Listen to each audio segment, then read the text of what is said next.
Bonjour. Bonjour à vous. Bonjour. Bonjour à toute l'équipe. Bonjour. Est-ce que vous pouvez vous présenter de façon succincte Oui, pour que les auditeurs vous connaissent? je m'appelle Yann. En entier, c'est Yann Velli. Je suis rémois et je suis élu à la ville de Reims où je suis chargé de la relance économique et de l'emploi. D'accord. Mais comment vous arrivez à pallier votre vie d'élu et votre vie de chef d'entreprise? La vie d'entrepreneur est très intéressante. La vie professionnelle nourrit aussi beaucoup la vie publique. Parce qu'en fait, on vit des situations dans notre vie privée ou dans notre vie personnelle ou professionnelle.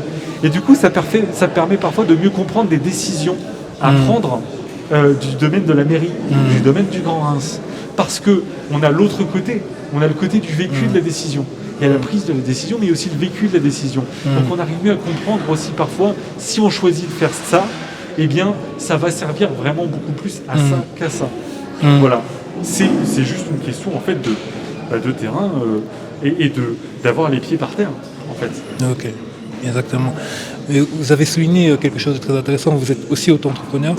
Avec les contextes actuels, quels conseils donnerez-vous notamment aux personnes qui ont envie de se lancer, aux jeunes qui ont envie de se lancer leur entreprise?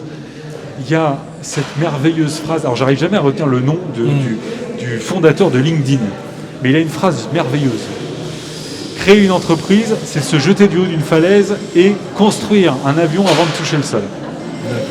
À mon avis, on peut faire plus simple que ça, mais néanmoins, il y a toujours un fort ascenseur émotionnel. Concrètement, si vous voulez créer une entreprise, et je vous le souhaite parce que c'est une formidable aventure, mais il y a un vrai ascenseur émotionnel et parfois il y a des moments difficiles. La première chose, c'est d'identifier la demande.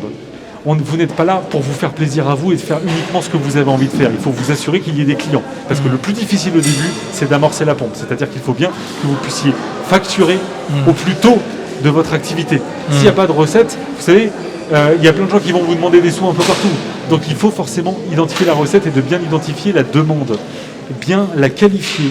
Bien aussi être ouvert à des possibilités d'évoluer, de faire évoluer votre offre. Parce que parfois, par la demande, ça vous permet aussi de progresser dans votre offre. Et il y a aussi des professionnels, regardez, sollicitez, ça ne coûte pas si cher de solliciter un expert comptable, d'avoir un avis et tout, pour vous aider à avoir un prévisionnel et savoir le présenter à un banquier. Voilà. Mais surtout, avant toute chose, croyez en vous. C'est la base. C'est très important. Soyez audacieux. Et si vous créez maintenant votre entreprise, vous serez encore plus fort parce que vous la créez dans un contexte difficile avec la crise sanitaire. Ça veut dire que quand on va relâcher les boulets aux pieds, c'est comme les athlètes, eh bien, vous courrez beaucoup plus vite. Exactement.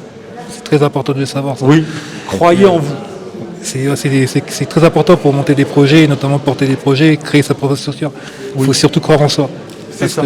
Croyez en vous. Si vous voulez qu'il y ait des gens qui croient en vous, croyez déjà vous-même en vous. Commencez par le commencement. Exactement. Et j'ai une dernière question. Allons-y. Quel conseil donnerez-vous aux jeunes actuellement, avec les conditions actuelles, qui sont en recherche d'emploi Ne sous-estimez pas vos passions. Vous êtes toutes et tous intéressés par quelque chose. Vous avez une passion, vous avez des centres d'intérêt, vous avez tout ça. Ne sous-estimez pas ça, parce que ça peut devenir un jour votre métier. On est tous animés, on va changer notre génération, cette jeune génération, moi j'ai 38 ans, mais celle qui arrive, va changer plusieurs fois de métier dans sa vie. Donc, ce qu'il faut, c'est cette flamme au fond de nous, qui nous donne l'envie de dépasser les obstacles. Parce que c'est ça, en fait, la vie professionnelle. C'est le matin, on arrive, on a tel problème, on a tel obstacle à surmonter, le soir, c'est réglé, ou ça sera réglé la semaine prochaine. Eh bien, vous avez besoin de cette flamme et de ce qui vous passionne. Ne vous laissez pas juger par ce qui vous passionne. Peu importe le thème, c'est pas important ça. Mais ce qui compte, c'est que vous ayez cette énergie au fond de vous et qu'après, rien ne vous arrêtera.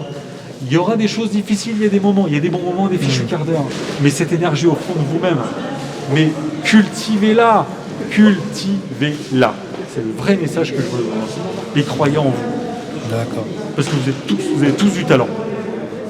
À vous d'identifier lequel. C'est très important de le savoir parce que très peu de jeunes aujourd'hui sont sûrs d'eux, sûrs de leur projet. Oui. Et le message que vous avez transporté aujourd'hui, je pense que ça peut être très important, notamment pour les jeunes qui veulent créer leur entreprise, porter des projets. Regardez, le principal, c'est des croire en soi. 51. Prenez exemple sur l'équipe Jeune Event 51. Vous êtes parti d'une idée, vous l'avez formalisée, et regardez là, il se passe quelque chose, Oui, ça exactement. existe. Voilà. Passer de l'idée au moment où ça existe. Eh bien, bravo, John Evans 51. Merci bien. Et Voilà. merci pour l'interview. Et au plaisir de se retrouver. Merci bien. À bientôt. À bientôt.